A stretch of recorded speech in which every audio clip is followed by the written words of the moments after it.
After I helped my sister out of debt, covered her rent, bought her groceries, paid her car insurance. She ghosted me for 3 months. When I finally reached her, she said, "I just needed space from your energy." That night, she posted a quote that read, "Cut off those who drain you." The comments were full of families saying, "Proud of you." I screenshotted every one. 2 years later, she asked if I could co-sign a loan. I sent her the screenshot album. I'm not sure where to even begin this because I've rewritten it in my head 100 times. But I'll start with the most basic truth.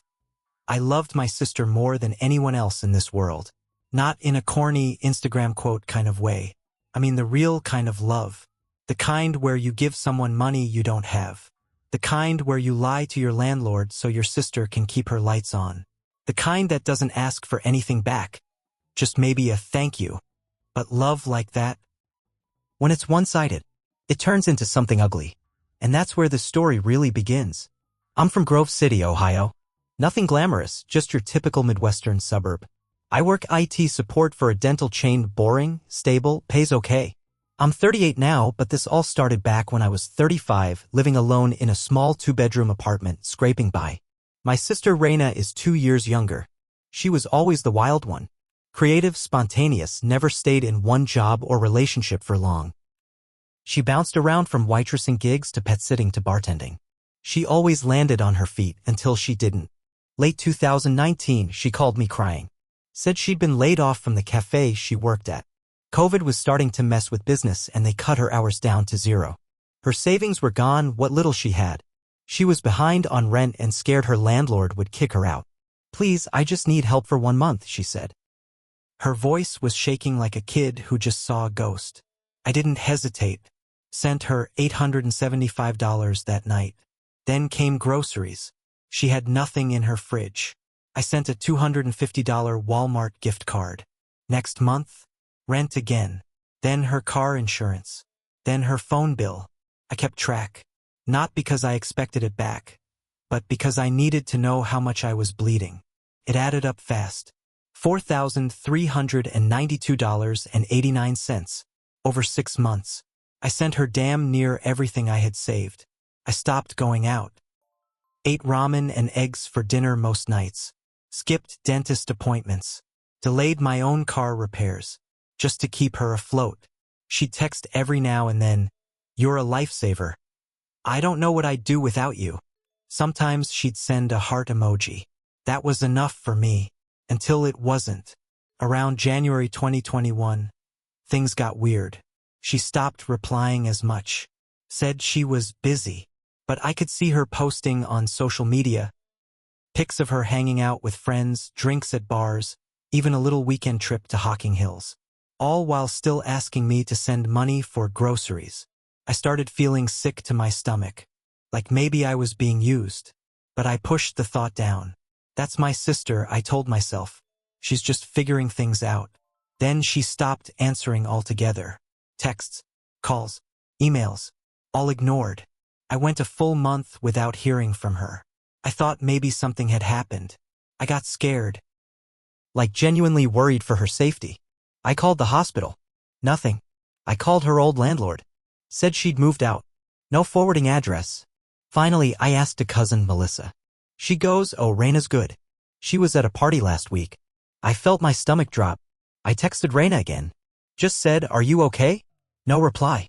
Then 2 weeks later, I get this one text from her. No greeting. I just needed space from your energy. My energy. My energy. I stared at that text for 5 minutes like I'd just been slapped across the face. I replied, "I gave you thousands of dollars. I skipped my own bills to help you. What the hell are you talking about?" No answer. That night, I checked Facebook. She posted one of those dumb Canva-style quotes, "Cut off those who drain you." Then came the comments. "Cousin Melissa, proud of you, girl flexed biceps, Aunt Denise. Yes. Set those boundaries." Even my mom. Sometimes even family can be toxic, crying face, "Proud of you, sparkling heart, proud of her." For what? For ghosting the one person who kept her fed and housed? I lost it. I screenshotted every single comment, every name. Even the reactions. I started an album on my phone titled Snake Season. Then I backed it all up to Google Drive. I didn't know what I'd do with it yet. But I wasn't going to forget. I didn't talk to her again. For 2 years. I moved. Changed my number. Deleted Facebook. I was done. Every now and then I'd get texts from family saying I should be the bigger person. I never responded. I didn't tell them what she'd done. I didn't show them the money I gave, the screenshots, nothing.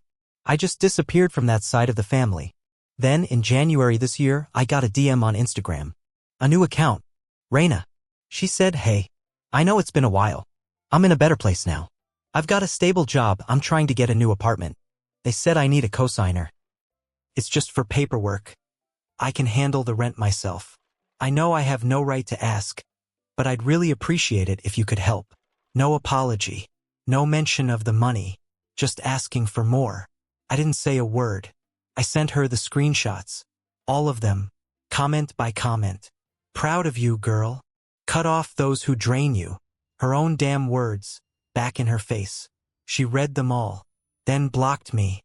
That was the last time I ever heard from her. After Reina blocked me, I thought that was the end of it. I even felt a little sick relief.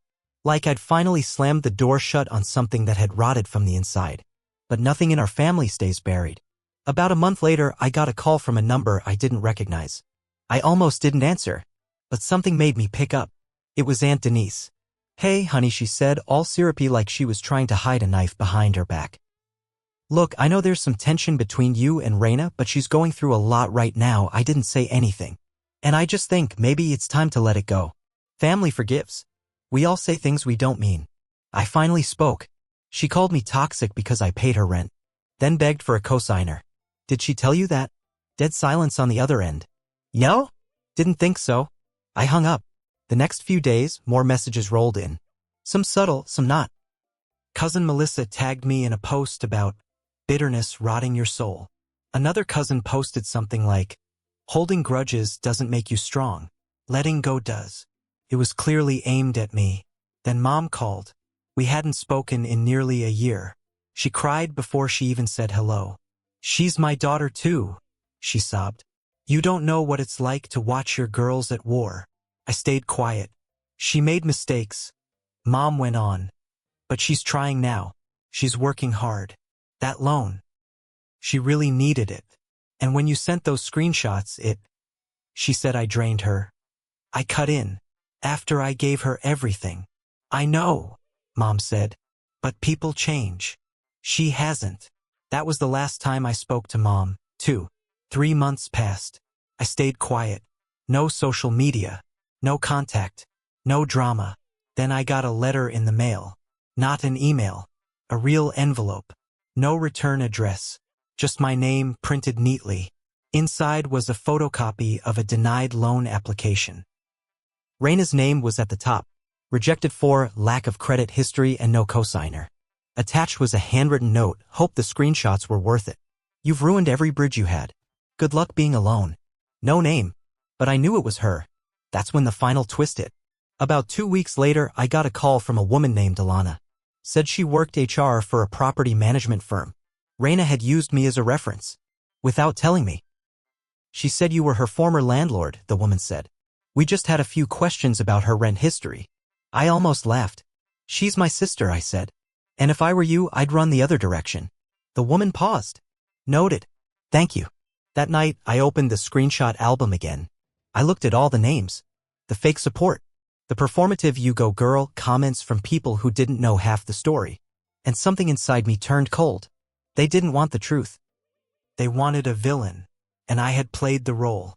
But now I had receipts. And I had time. I didn't get revenge.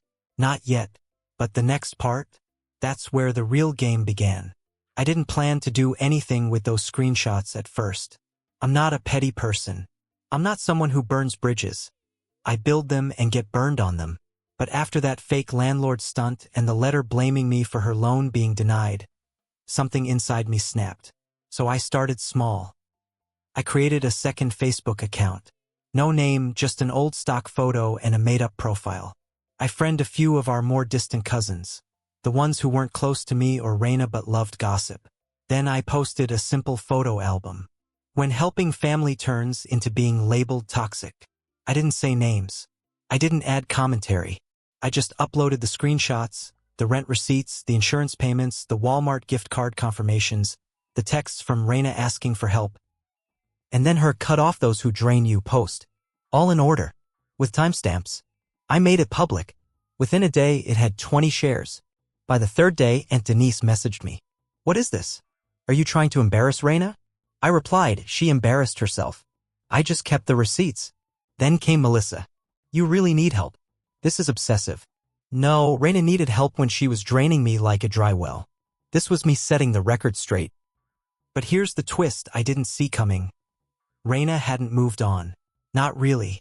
I found out through a friend, one of the few neutral people still in my life, that she'd been fired from her latest job. Word had gotten around about her unstable living situation. She'd put me as a reference for multiple applications, not realizing some companies cross-check. One of them contacted my old employer, thinking I still worked there. And apparently she'd done this to other people too. Borrowed money. Promised to pay them back. Ghosted. When they confronted her, she'd say they were trying to control her or manipulating her energy. She had a pattern. I wasn't the first. I just got the worst of it. That's when I decided to take it further. I contacted the leasing office at the complex she was trying to move into. Told them they might want to double-check her references. They did. She got denied again. 2 weeks later, my friend sent me a screenshot. Raina had made a vague post. Nothing hurts more than realizing your own blood wants to see you fail. Her little fan club lit up the comments. Keep shining, girl. They're just jealous of your growth. Anyone who needs to air out family online is the real problem. I didn't respond, but I was watching. Then the final twist before the fall. Raina tried to spin it. She started telling people I was controlling, that I'd used money to hold power over her. That I wanted her to fail because I was bitter and jealous of her life. That would have worked. Maybe. But one cousin, Jesse, didn't buy it. He messaged me privately, I'm sorry, man. I didn't know all that. She said you never gave her anything. I believed her. Now I see the receipts. I told him the truth. All of it. And he started talking to others. Quietly, people started backing away from Raina. One by one, the proud of you crowd went silent. Some deleted their old comments. Some unfriended her. A few even apologized to me. The tide was turning. But it wasn't over. Not yet. As people started pulling away from Raina, I felt something strange. Not joy. Not satisfaction. Something colder. This wasn't revenge for me anymore. It had turned into something worse, clarity. I saw her for what she really was. A user. And me? I had been her doormat for years. Even when she ghosted me, I still waited. Still hoped she'd come back different. Better. That's my mistake. I wasn't just her victim, I was a fool. But now I was awake. And I had one more move left. Remember the fake Facebook I made? I changed the name to something local sounding, then joined a couple of Grove City community groups. The kind where people post job openings, look for roommates, and warn each other about bad landlords or flaky tenants. Then I made one post. Didn't even name her directly. Just posted, heads up for landlords hiring in Grove City.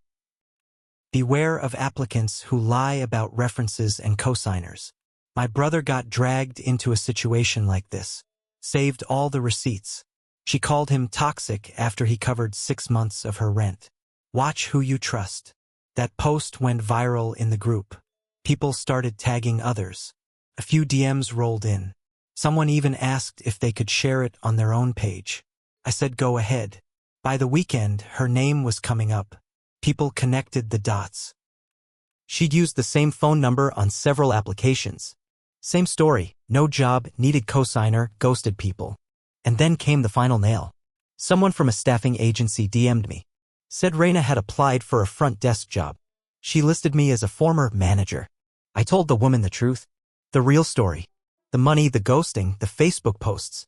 I didn't even exaggerate. I sent her the screenshots album too. She replied, thank you. We'll be removing her from consideration. 3 days later, I got a letter. Not from Raina. From her lawyer. Some hole-in-the-wall local attorney demanding I cease and desist from defaming her name. It was a joke. Nothing official.